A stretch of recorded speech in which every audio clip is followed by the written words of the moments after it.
Hello, welcome to Real Talk. I am your host, Paul Britton, and we're just going to be doing some pretty quick movie reviews. Not a lot came out last week. Of course, this coming week, we're getting both The Brutalist and September 5th coming to my local theater on top of the other national releases like Wolfman. So it stands to reason that you would really only release one movie that people want to see this week. But, hey, that one movie happens to be Den of Thieves Pantera. And so this is a sequel. The original Den of Thieves, 2018, Gerard Butler, O'Shea Jackson, in addition to about a dozen other supporting cast members that are fantastic and fun. And yeah, the original the conceit of the original was that there is a crew that is planning a heist, being led by a guy who's a pretty badass army guy, and O'Shea Jackson, son of Ice Cube, is a member of the crew. And then Gerard Butler is a cop. He's a cop with an edge. He runs a a wing of the Los Angeles Police Department that doesn't follow the rules and is hated by the FBI and hates the FBI because they don't follow the rules, and the FBI are stuck up and they're vegetarians and they follow the rules. And it just totally worked as a fun heist movie. 100% worked. Is it derivative of Heat? No, it is not, because it's derivative of every heist movie ever made, purposefully. Like, it's obviously paying homage to so many other heist movies that have come before it, and love those movies. And it's just like, look, I'm gonna pick and choose elements from a whole bunch of other heist movies and drop them in. Now we get Den of Thieves Pantera, and O'Shea Jackson, who, spoiler alert for the original, turns out was the mastermind all along, playing Donnie. So Donnie is the mastermind, and we see at the end of the original, Donnie and his crew, like some of the supporting crew from the original, from the original heist, as well as people that just flash so many Chekhov's guns in this movie, like so many characters that are in the movie for like 2 seconds, and you flash and they focus on their face. And then like drivers of garbage trucks flash on his face. Oh, that turns that's how they got the loot out. And then it's like, we find out at the end of the original movie, actually, that garbage truck was part of Donnie's team. So now Donnie is working with Eurotrash. We're just gonna call him Eurotrash, like classic. Welcome to Sprockets. This is the part on Sprockets where we dance Eurotrash thieves, and that's who Donnie has hooked his wagon to.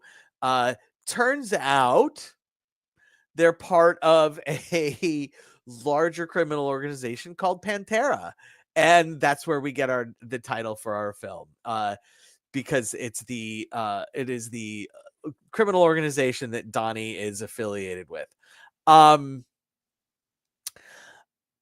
Okay, so and he's in the middle of a heist, and that heist alerts Big Nick, still with the LA Police Department, how to find Donnie.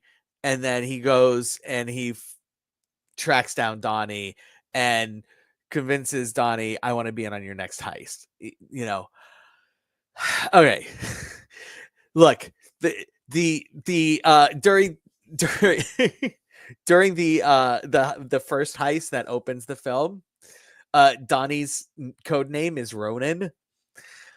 I look, if you want to gripe that a heist movie is derivative of Heat and Ronin, two of the best heist movies ever made, and you're gonna be mad about that, you're doing the wrong thing, man. You're just doing the wrong thing watching these heist movies because uh the only thing that you should expect from your heist movie is for the heist to be original enough that it isn't just a straight lift of a prior movie, but also you want it to hit the height the certain beats. You want it to hit the heist movie beats of cop following them and has a troubled life and like these are all things I want to see happen, in the heist movie. I want it to be like, oh no, are they going to get out? Of course they're going to get out. We know they're going to get out. It's a heist movie, but I want to be scared. Maybe they're not going to get out. How are they going to get out? How are they going to get out of this one? How are they going to solve this dilemma that is presented to them? I am here for the solving of the dilemma. I am not here because to be mad that this heist has a car chase scene that is just not quite as good as Ronan's. Like uh, you acknowledged that you're stealing from Ronan by having that be one of the code names. I'm good. I you've done you've done your homework. You've showed me your homework. I am happy. Thank you. Check mark. Let's move on. Um and I gotta say there are aspects of this movie as a sequel, okay, just as a sequel that are like, oh, you know, that this doesn't quite add up. And my problems are this. First of all, they establish in the big reveal in the first movie is, oh my god, Donnie was behind everything. Again, sorry, spoiler alert. It's a 2018 movie. Sorry. Uh the big reveal in the first movie is Donnie is the mastermind behind everything. So we know going into this movie, Donnie's a mastermind. He's going to be behind everything. So that's not a reveal that you're going to be able to have. Because it's Den of Thieves, there is ostensibly going to be a reveal that we're supposed to be like, oh, I cannot believe it. But there isn't. Like, and I don't know if there was maybe supposed to be, but like I mentioned that there were Chekhov's guns in the original, and we get the same thing here, where much like Ronin, you have a situation where the one of these spurned people that were part of the heist then turns on the heist because they were spurned and tries to steal the shit. And like Sean Bean's character in Ronin. And it's like, well, okay, but them showing up to do that isn't the least bit surprising. And it's just so I don't know if they're like, oh, this is this is the thing we weren't expecting, because I was totally expecting that. If you were wanting me to be surprised, like that's just not going to fly. Um, I, sorry if that's a spoiler. I don't think that's a spoiler. Like, it's so obvious. Like, and Big Nick shows up. He wants to help but we saw Big Nick establish that he is still, he was sent over here to catch the guys, not to be part of the heist. And so like when he finally does, because again, spoiler, I guess, maybe when he finally does turn on his heist mates, like I don't know if we're supposed to be like, oh my goodness. um I, the so they're just you're expecting a big reveal, and the stuff that they reveal never is remotely as big as the big reveal from the first movie, where, oh my god, Donnie was the one in charge all along. And which is a super fun moment in that movie. Okay.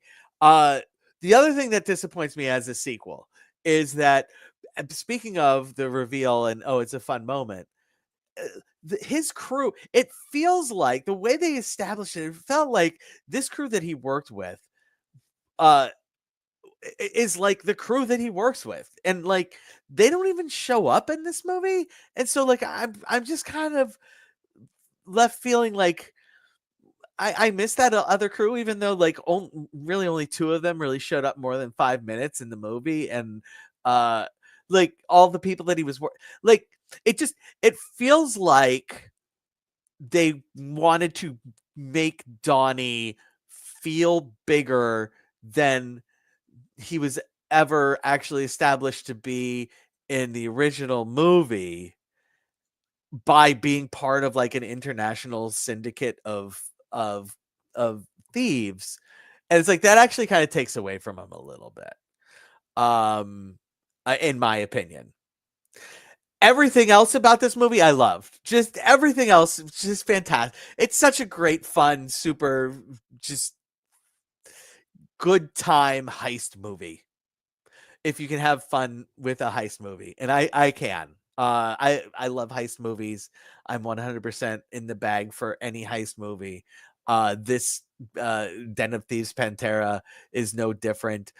As a okay, so here at Real Talk we do tacos instead of stars.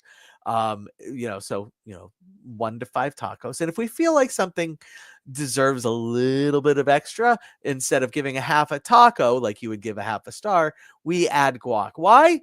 Because nobody eats a half a fucking taco. So my rating on this, it, I'm going 3 tacos plus guac, and I have established in previous episodes that just the absolute bare minimum, my base level for a heist movie right off the bat is 3 tacos. I am in. I just want a really okay to medium okay heist, and as long as you meet the bare minimum, you're getting 3 tacos from me if you're a heist movie. I love heist movies that much, okay? And I have given heist movies less than 3 tacos, and that's when you know it's just a really bad movie. Okay? If I'm giving a heist movie less than 3 tacos, just no, that bad movie. So this one obviously goes a little bit above. The original Den of Thieves would be just a classic 4 taco movie, just easy. Why does this one get 3 tacos plus guac? Because it's not the first one. It doesn't have the the reveal impact, I'm going to call it. Um, uh, Blair asks, "Are there bad heist movies?" And I will ask you to go check out Kevin Hart's uh movieography or whatever, his IMDb page. Go check out Kevin Hart's IMDb page. He released straight to Netflix heist movie this past year that was not good. So that answers that question. Yes, there are bad heist movies. This one is not that. This one is a good movie. We gets 3 plus guac. But it has characters that I like. Gerard Butler just absolutely just tears into this role of Big Nick, and um he has a little bit more freedom because he's not he like we already established that he got divorced in the first one. We don't need to revisit that, and I feel like he got to have more fun with the character because of that. Like, damn, Gerard Butler is insane in this movie. 3 tacos plus guac. It's not as good as the first one. It's just not. It's just not at all. But it's good. It's got a good heist. I recommend it. All right. So the other movie I'm going to do, this one I'm going to literally just roll through because it came out into theaters. I think November. I just I didn't have time for it. It was one of those movies that came out either on a bad weekend for me personally, or one of those weekends where it was like there's 3 movies out this week. I can't see all 3. I'm going to only see 2. By the way, just so you know, I'm limiting myself to 2 movies in a theater per weekend. Like last year, not 2024, 2023, like there were weekends where I did like 4 movies in a weekend. It was like that this is nuts. I'm not doing this anymore. It was too much. So I'm doing 2.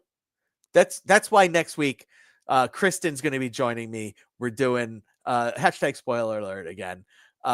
Kristen's joining me. We're doing The Brutalist because The Brutalist is finally making its way to South Florida. So but The Brutalist, and also September 5th is coming out. So anyway, I already mentioned that earlier in the podcast. Whatever.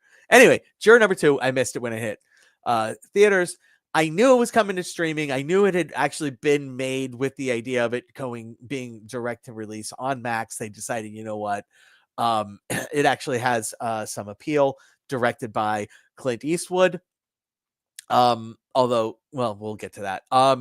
And so it did pretty well in theaters. Honestly, it found an audience, and this is a thriller. Like, this is just a straight up courtroom thriller, and I like courtroom thrillers as much as the next guy. Not as much as I like heist movies. It's not even in the same ballpark. But you want to give me a semi decent courtroom thriller, I'm in. And Nicholas Hoult plays the titular juror number 2. He is assigned to a murder trial where in being introduced to the case, he realizes he was actually present at the time when the murder was supposed to happen.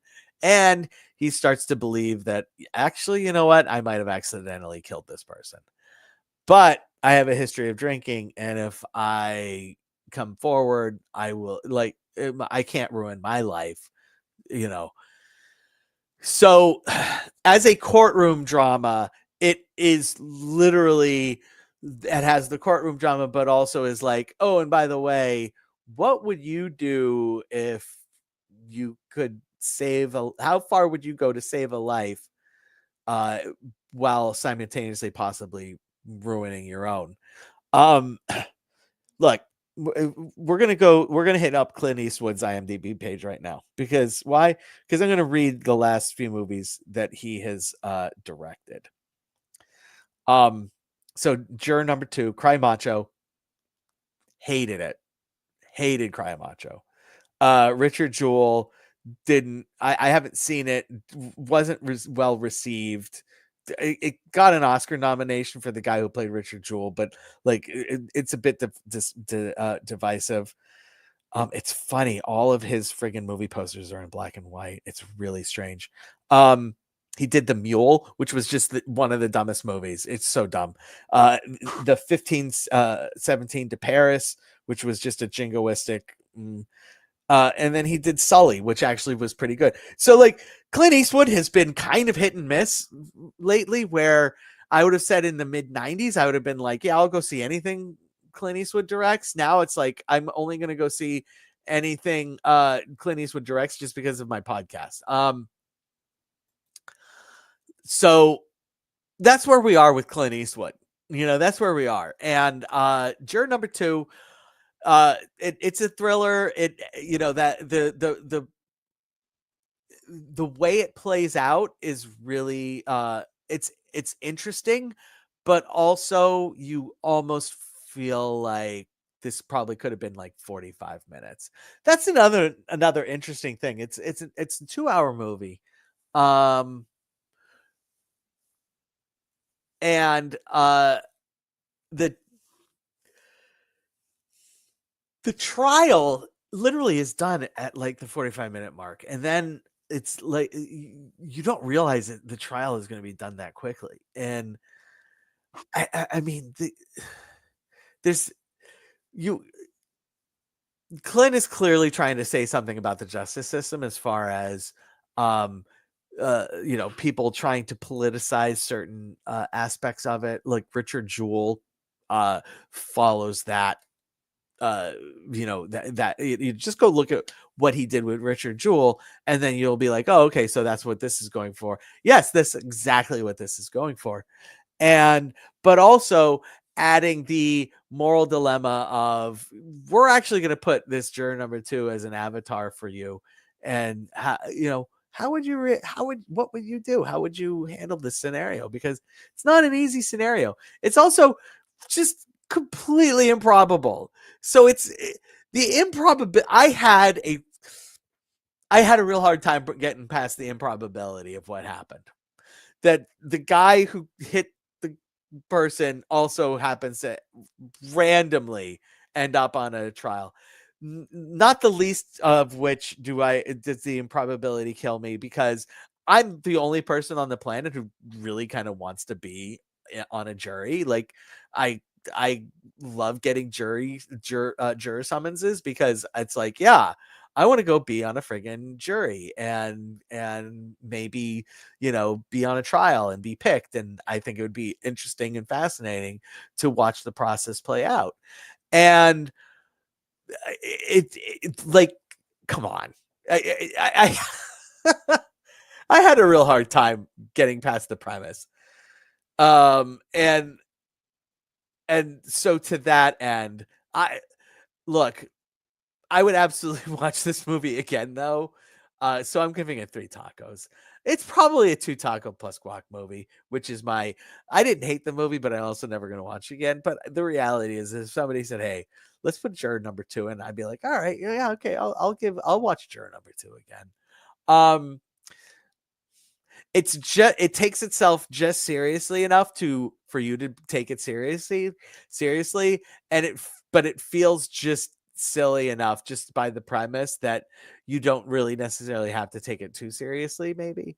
So I liked it. I know that there are a lot of people that are like, oh my goodness, this is it's not a masterpiece. It's a perfectly fine courtroom drama thriller, perfectly fine.